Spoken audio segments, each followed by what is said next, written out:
If you're a small business owner, you'll know just what it's like to be the chief everything officer. HR, payroll, employee benefits. Well, Gusto can do all of that for you. Gusto is online payroll and benefits software built for small businesses. It's all in one, remote friendly, and incredibly easy to use. It's quick and simple to switch to Gusto. Just transfer your existing data to get up and running fast. Try Gusto today at gusto.com/lockedonsoccer and get 3 months free when you run your first payroll. That's gusto.com/lockedonsoccer. The world's biggest soccer tournament has arrived, and you can trade the entire tournament on Kalshi. On Kalshi, you can trade every match from the opening stage all the way to the final. On Kalshi, you're trading against peers in a live market, meaning there's no house. And as the probability changes, you can buy in and out of your position. For a limited time, download the Kalshi app and use code CUP26 to get $10 when you trade 10. KALSHI Kalshi. Trade the beautiful game. 18 plus only. Restrictions and eligibility requirements apply. Event contract trading involves risk and may not be suitable for all investors. Prices, values, and available markets may differ from those mentioned. For more information, see kalshi.com/regulatory. The entire summer of soccer is on PrizePicks, all 48 countries in every matchup. And if you rep your side before the round of 16 on PrizePicks, you can win a trip to the finals in New York. It's the biggest tournament ever, which means there's even more opportunities to cash in while you root for your favorite national sides and global soccer stars. Download the app today and use code CUP26 to get $50 instantly in lineups when you play your first $5. Download the app today and use code CUP26 to get $50 instantly in lineups when you play your first $5. PrizePicks, America's #1 sports picks app.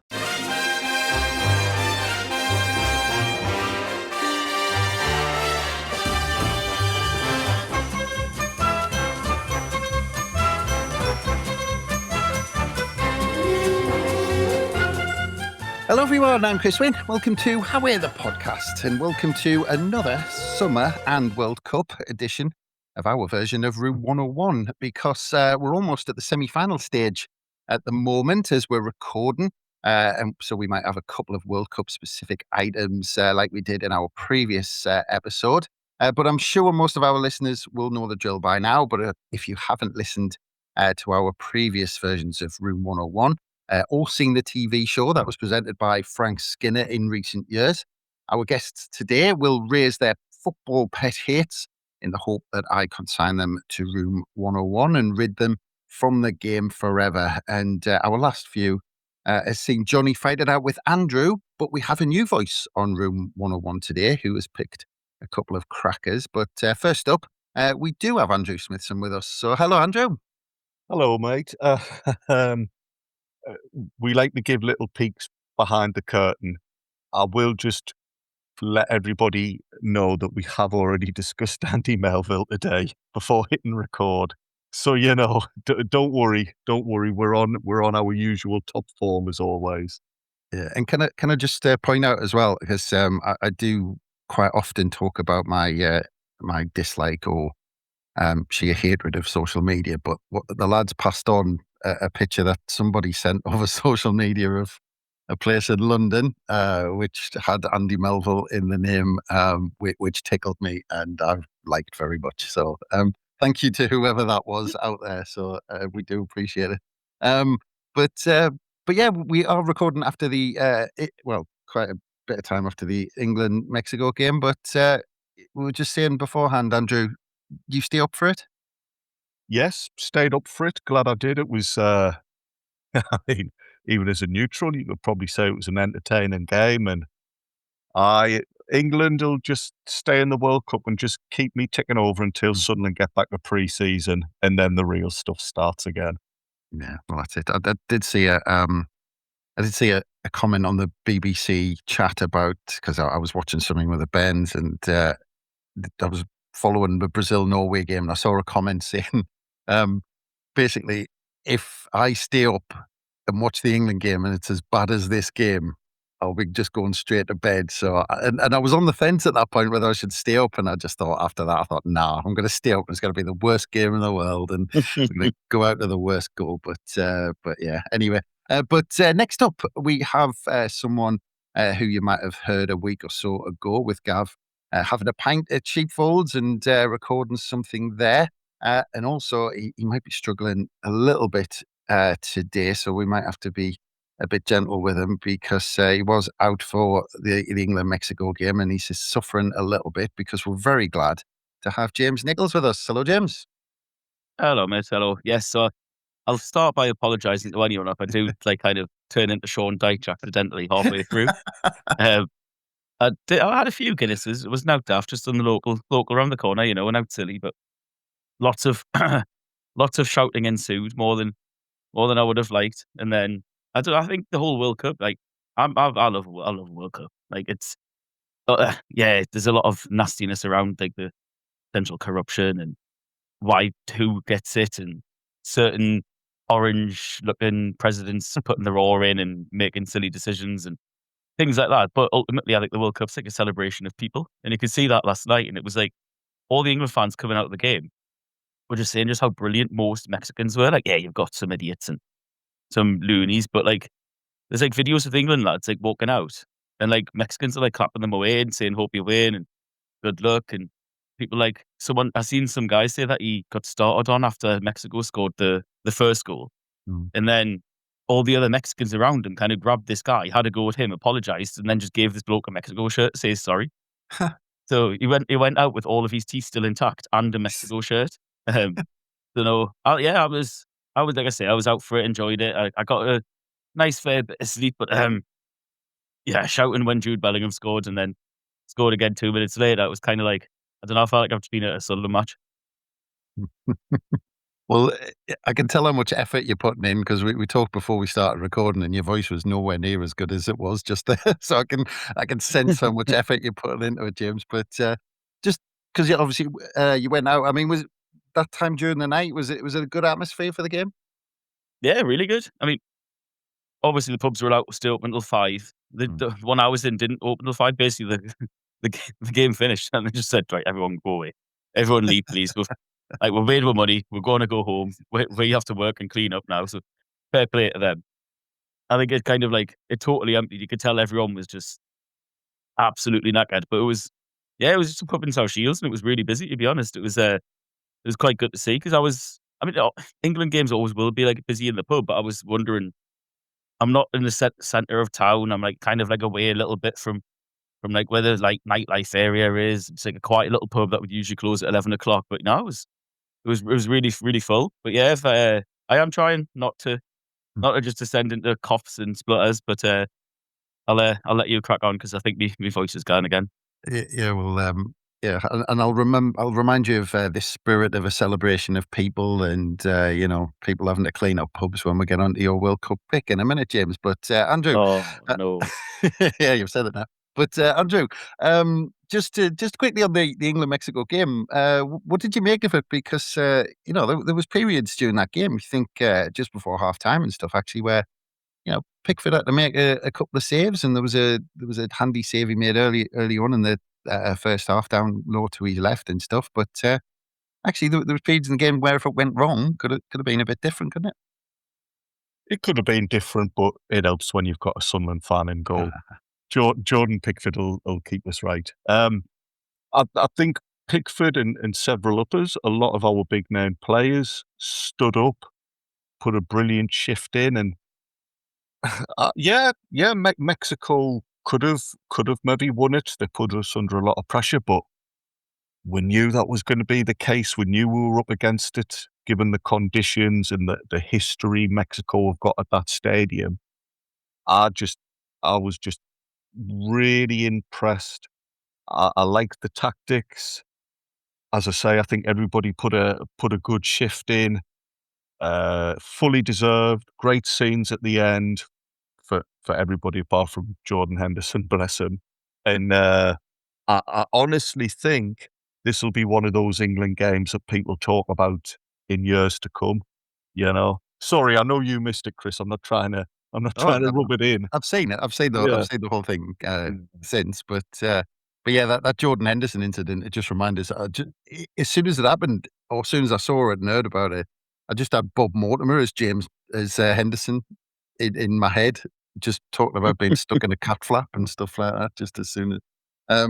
But anyway, again, just James, just last point on it, because I suppose in the media, I suppose it was a surprise that Norway went and beat Brazil, but it's kind of opened up a little bit with that draw. Norway in the next round, maybe some ways it's slightly more difficult playing a European team, maybe, especially with the likes of Haaland up front. But with the way we're playing, like against them, like the game against Mexico, if it goes the right way from us, it's knockout tournament now, isn't it? Just anything can happen.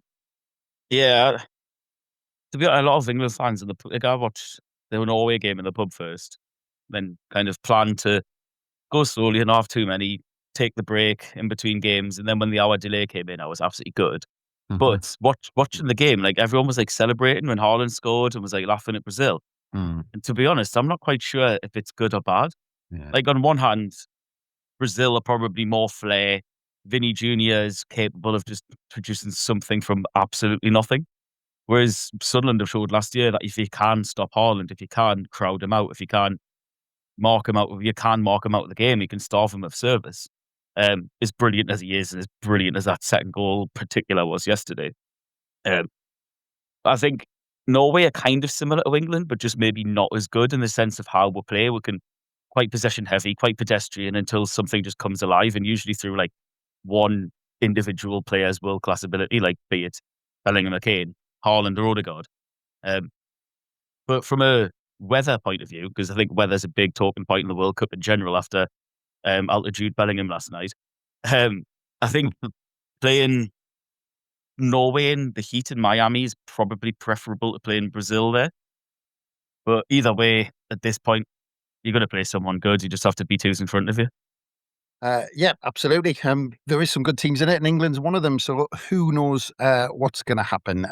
But yeah, it's one of those things. It's like Sunderland getting into Europe. You kind of worry about how mad it might get if we do actually win the World Cup. But anyway, let's get back to Room 101 because, gentlemen, we're going to do this across 2 podcasts. We'll have 3 rounds, so it's best of 3. And in our first episode, we're going to go through the lads' choices for their World Cup specific choice because there's some obvious ones that actually I'm surprised they haven't gone for, to be honest. There's some big ones. I know we've done a couple of these, but yeah, they haven't been for the big ones like hydration breaks, for instance. I thought that was going to be straight at the top of people's lists, but maybe because it helped England.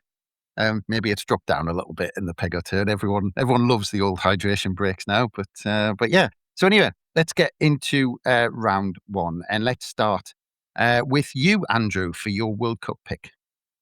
Yeah, this podcast was too positive. We've got James talking about the World Cup being a celebration of people, and I get all of that. That's all very nice, but Room 101s are meant to just be a load of old men whinging. So, less of the positivity, please. The World Cup one for me, it's got to be that bloody Spidercam, and particularly Spidercam showing the penalty shootouts. I don't watch a lot of live footy on TV, so I don't know if this has been the case in other competitions recently. But it's the first World Cup that I know where you're not seeing the penalty shootouts from the main camera, like, the side-on angle that football's normally broadcast from. You've got this horrible view from behind the penalty taker, and I've watched football all my life. I can't be doing with change like this. I'm just super disorientated. Like I feel as if I'm watching a computer game rather than a proper actual penalty shootout. I think there's been 3 so far, and they just don't sit right. And also, I'm actually finding it hard to interpret what's going on. Like there's some I can't actually see what's happening. There was one where, because of the way the keeper fell, I couldn't see if the ball was crossing the line or not. Eh? It's a penalty shootout, man. All I need to know is it in the back of the net or not?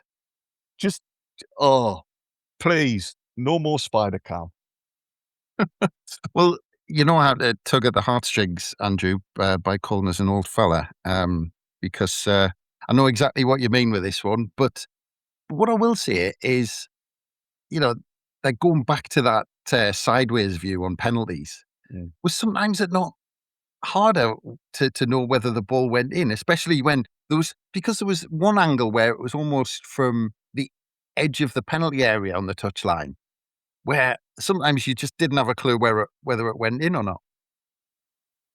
Yeah, fair point. Maybe what I should have said is what I want in room 101 is change. Because I just don't want anything changing. I'm used to watching football on TV from that wide angled side camera in the main stand of the ground. So yeah, perhaps it was hard to work out certain things, but because that's how it had always been for me, I was just used to it.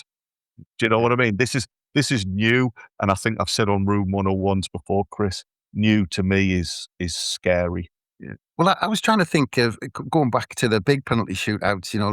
Thinking about 1990, the one against Germany, and well, again the one against Germany in Euro '96, but the one against Spain as well. I was trying to think of that because I always remember seeing Stuart Pearce rock up to the penalty spot against Spain, I think it was, and everyone was nervous because of that penalty missed in 1990, and it was from the side of the pitch. And I remember it was that kind of standard match viewpoint, wasn't it, from the halfway line in the stands? Um, but but is it not the case now where because we should get closer to the action? Because if you think that view for the likes of Stu Pearce's penalty and stuff seemed like you were miles away from it. True, but again, like I, I felt as if my body was able to interpret the information it was seeing. I could work out the distance, and you could see if somebody was having a long run up or what have you. Whereas these, again, I'm all over the shop. Like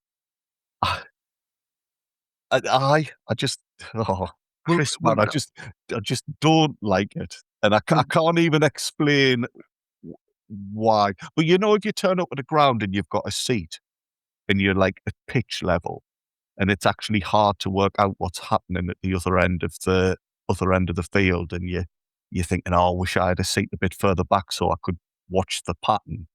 I feel like that watching these Spidercam shootouts.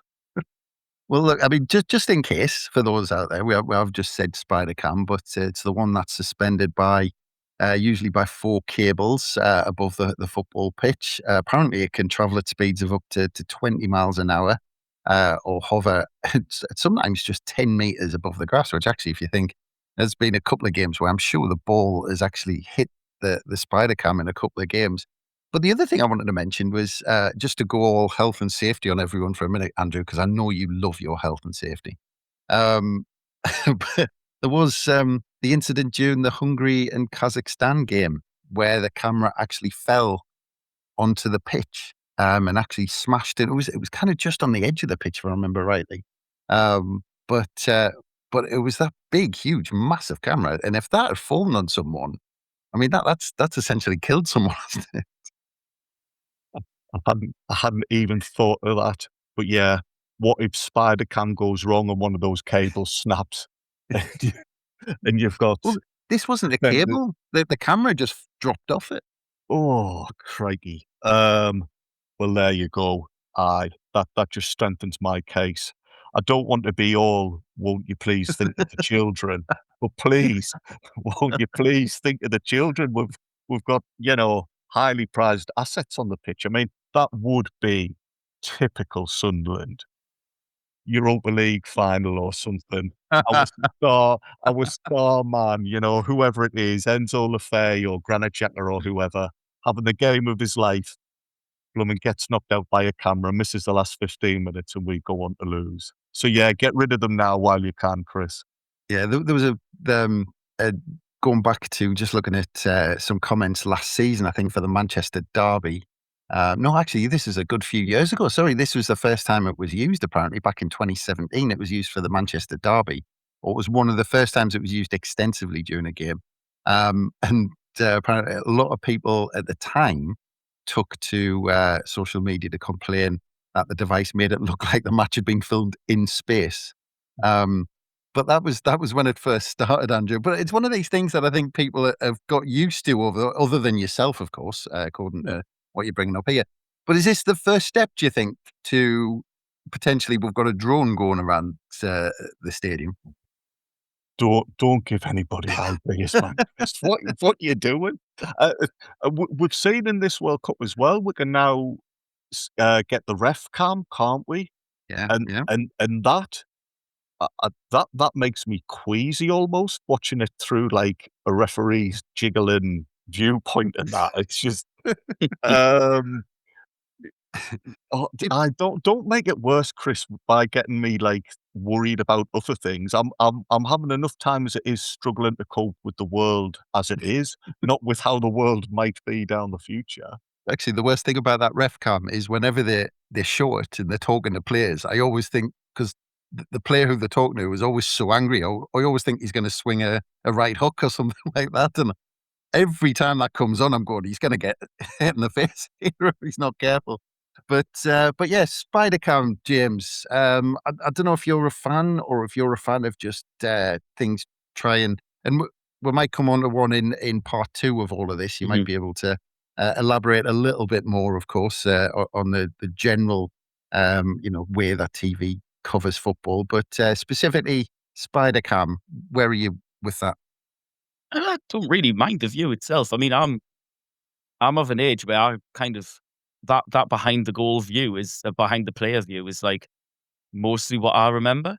I don't really remember the old. I know I've seen it like on highlights and like you said, like the 96 penalty, 1990 penalty shootouts and so on. But for me, like I remember most penalties being taken from behind the player's angle. To be honest, by the cam itself, I mean, it's something like it's a mad Final Destination sort of death, isn't it? If you dive by spider cam plunging 65 feet from the top of a stadium, isn't it? Like the person that's happened to is like the sod and sod's law, I think. I don't want to get too much into the nitty gritty of it because I've got that planned later. But Yeah. the camera itself, that one specifically, I don't mind so much. I just think they need kind of to use it properly and to use it in correct situations. Don't keep swapping to it during games. If there's a break in play, the ball is dead, hydration break, whatever, show footage of a goal from that camera.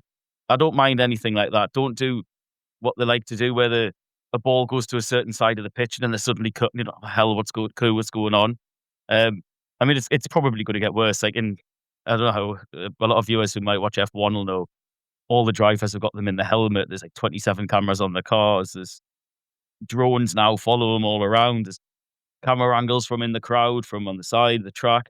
So, I mean, you could get in football, you get ref cam, manager cam, player cam. Like, I wouldn't be surprised if they started introducing all this sort of nonsense. The spider cam itself, though, if used sparingly, I can't get behind it. I just wonder who does the cost for this? Who, like, foots the bill? Is it FIFA? Is it already pre-existing? Like, say if they want to bring them into the Premier League, they're going to make us or Sunderland. Oh, here's a really expensive cable-driven drone system. You're paying for it. And the answer to that is obviously yes. They will foot it to the clubs. So I can see the usage. Good footage. I think there was was it? There was a goal recently in the World Cup where it was like quite a flowing move and the ball came out left and like it kind of followed the players as it was going up the pitch. And I thought, oh, that looks pretty cool. I just don't cut to it when the game's live. But I'll get onto that later.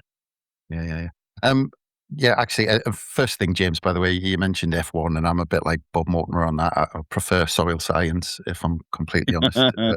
But just on you talked about the different views and things like that.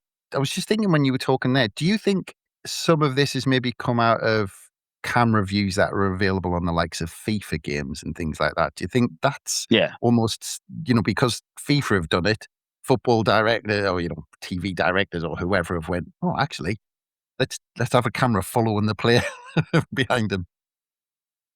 Yeah, they're going to make, I wouldn't be surprised, I guess, they try and have more and more ways of just turning FIFA the game into what the broadcast sport is.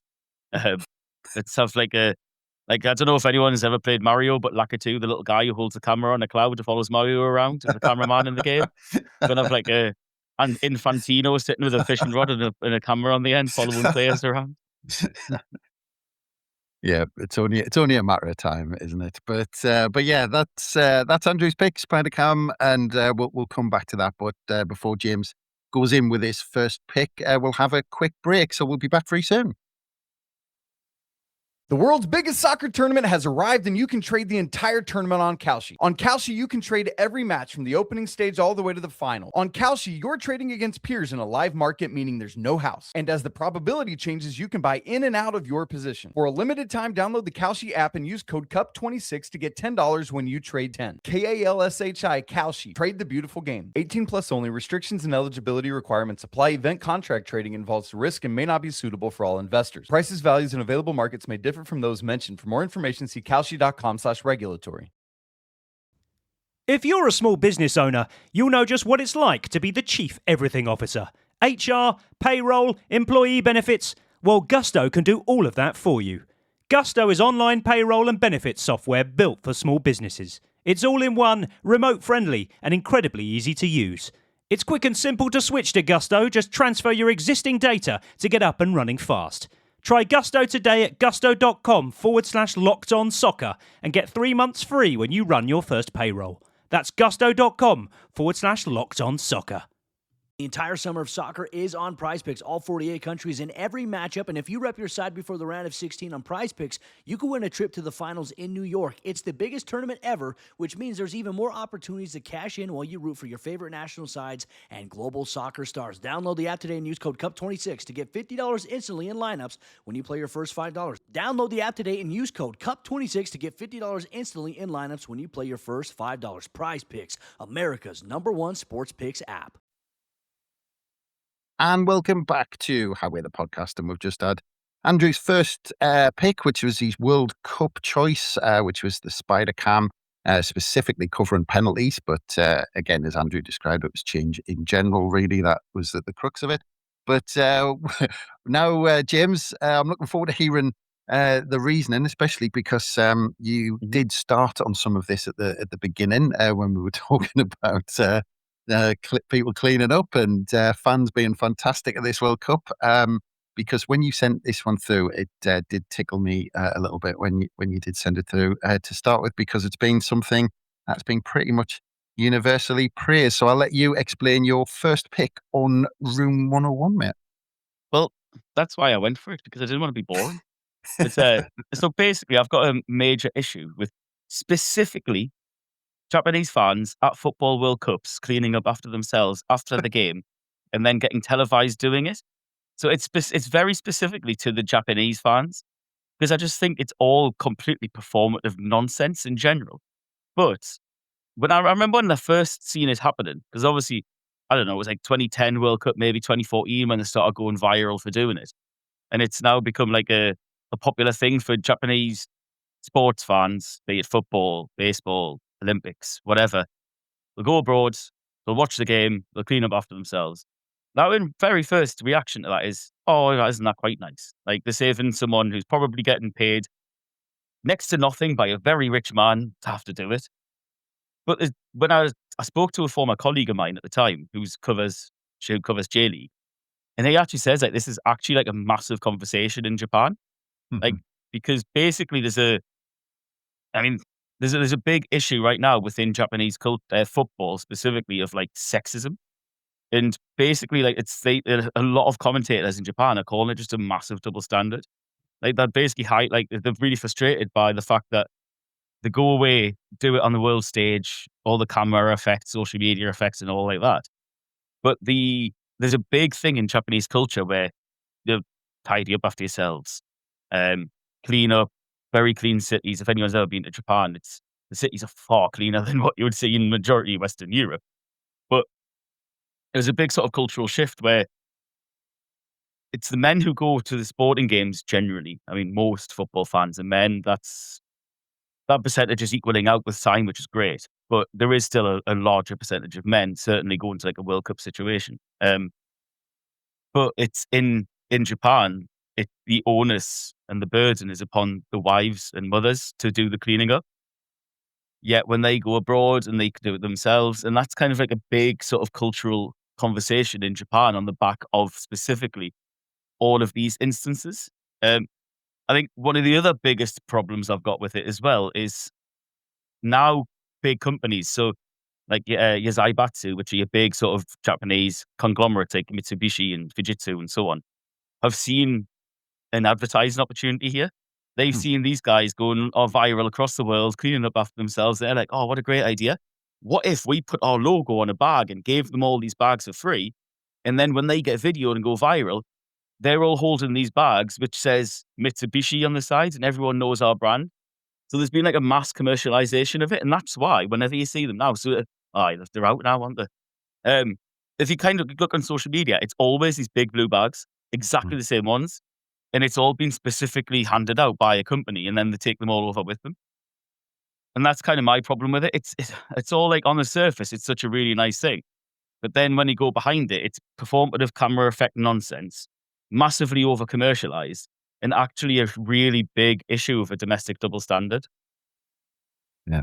Well, I was looking up about it, James, and apparently you were talking about 2010, but apparently the first time it was seen was Japan's first World Cup appearance in 1998. That was the first, and you were talking about this philosophy, this Japanese philosophy, and it's apparently called, and pardon me for my Japanese here, but Tatsu Tori Ato wo Nigo Sazu. And apparently it roughly translates What was that? to... Sorry, Chris. Say that Yeah. again. Never on a Tuesday. It said roughly translates to return it the way you found it. Apparently that is the philosophical movement, I suppose. You were talking about in that philosophy, because apparently in Japan, a lot of schools don't have janitors. It's the responsibility of the students to clean up everything, to clean up the campuses and everything. Apparently they don't have many trash cans because people are expected to take it home and sort it out themselves. On the blue bags, apparently that they started off life as having two reasons for existing. One was to wave in the air during the game to start with, so they would kind of, almost inflate them and wave them. And they were always blue bags because of the samurai blue that Japan played. And then they were used to pick everything up afterwards. So this was all the philosophy behind it. Now, talking about, if we just focus in on, look, at the crux of it, there's just people cleaning up after themselves. Is it ridiculous that it ends up being debated and it ends up, because somebody wants to sponsor it, kind of puts a bad mark on it? That the crux of it, should it not just come back to the fact people are just cleaning up after themselves? I also think in general, it's probably a bigger mark in our society that everyone's so surprised that it happens.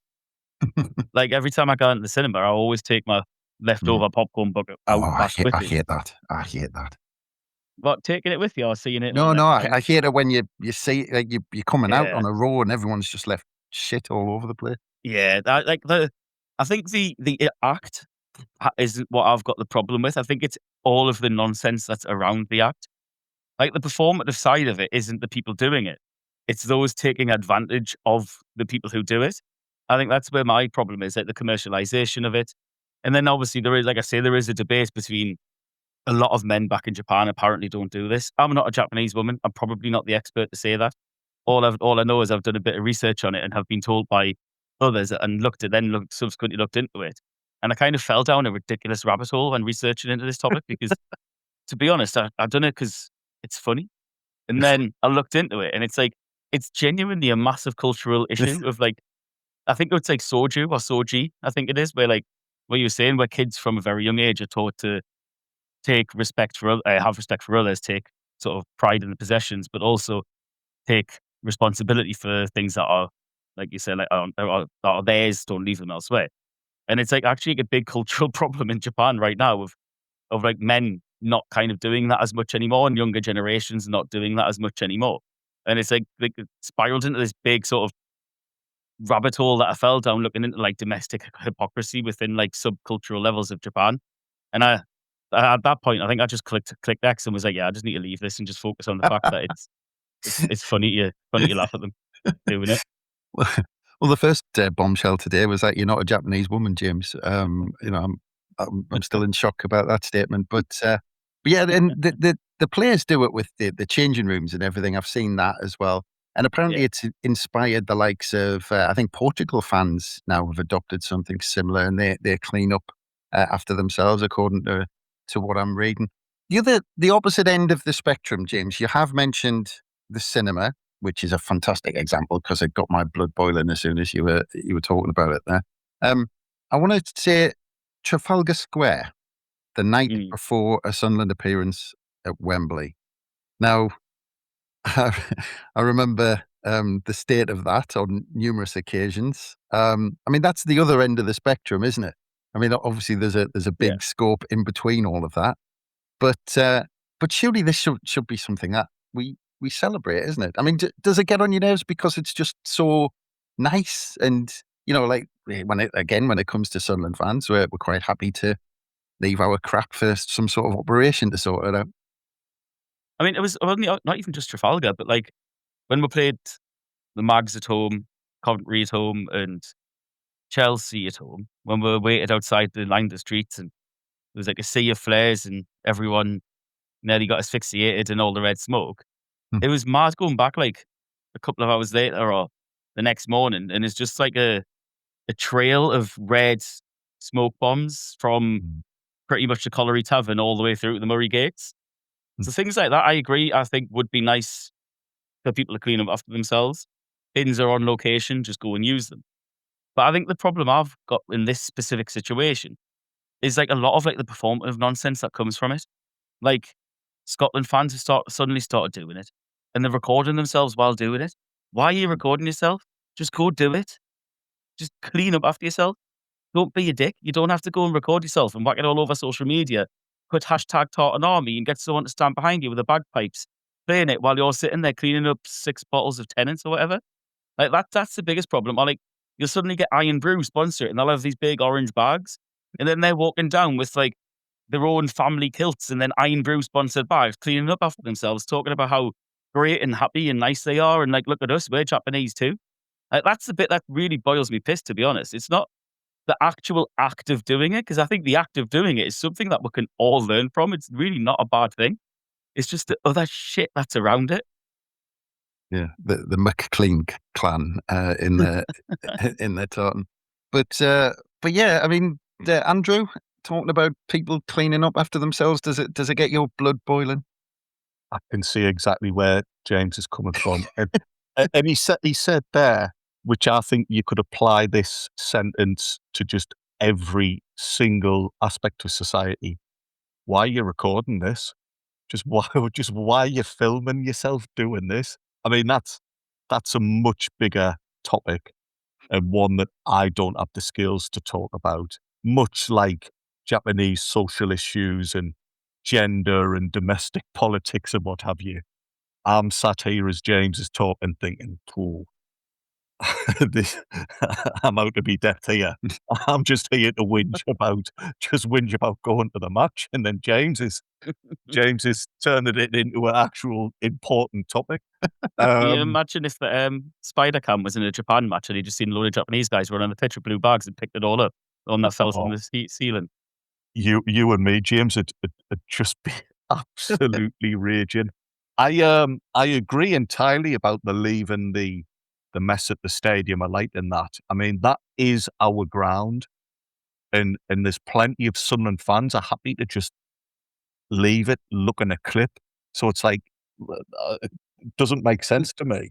Well, just quickly on that, how many games have we seen, more in the years gone by, where you end up on a windy day in the middle of winter or spring where there's that swirl of crisp packets and stuff Aye. knocking about?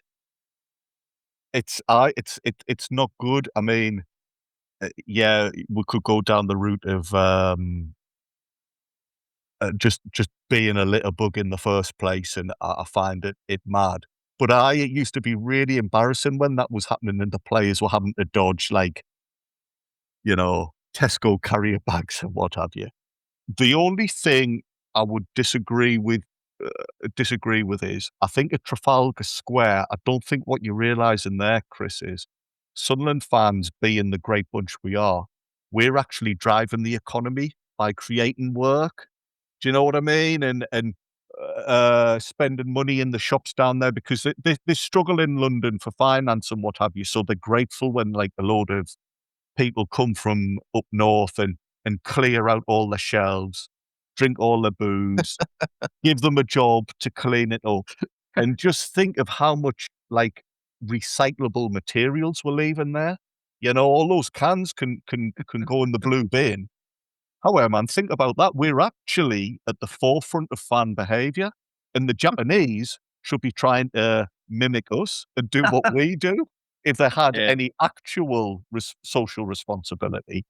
Are they putting people out of work? Just like the Spidercam deal is putting cameramen out of work. Exactly. See? I tell Exactly. you what, Andrew, tugging at my heartstrings there, but especially the social media thing, people recording themselves, because that's one of my pet hates, and I'm very tempted to put it in now. But I love this thought of those Northerners going down to London and taking all their jobs and all that sort of stuff. But I think it's time to see what's going into Room 101 for our specific World Cup picks. I'm going to start with the Spidercam on penalties. And you know what, Andrew? I'm going to not put that into Room 101 because I'm going to sound a bit like Bob Mortimer's footballer, Tubby Brewster, at this point when I say my spatial awareness, it's shot to shit, like. And anything that cannot confuse me as an older gentleman on whether someone's actually scored or not can only be a good thing. So apologies for that, Andrew, just because I get confused whether someone's actually stuck it in the back of the net. Spidercam helps an old fella like me know whether it's actually a goal. So it's not going into Room 101. James, for your first pick, to be honest, no, I don't think it is, because it brings up memories for me of walking around London in circles for hours, hammered the night before the playoff final. And I think around the third time that I'd stumbled back to Trafalgar Square, because obviously with one leg bigger than the other, I just kept going round and round and not knowing where the hell I was, trying to find the hotel. About the third time I stumbled back to Trafalgar Square, and the police were kind of shouting and screaming at us because I was about to walk through broken glass, absolutely smashed, and they were telling me where I was.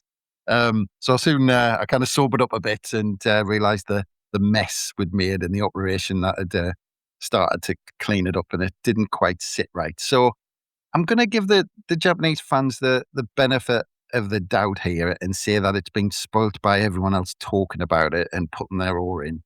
But I do get the recording of it. If you'd said recording of it, you would have had us. I would have been all over it, and I would have been, yes.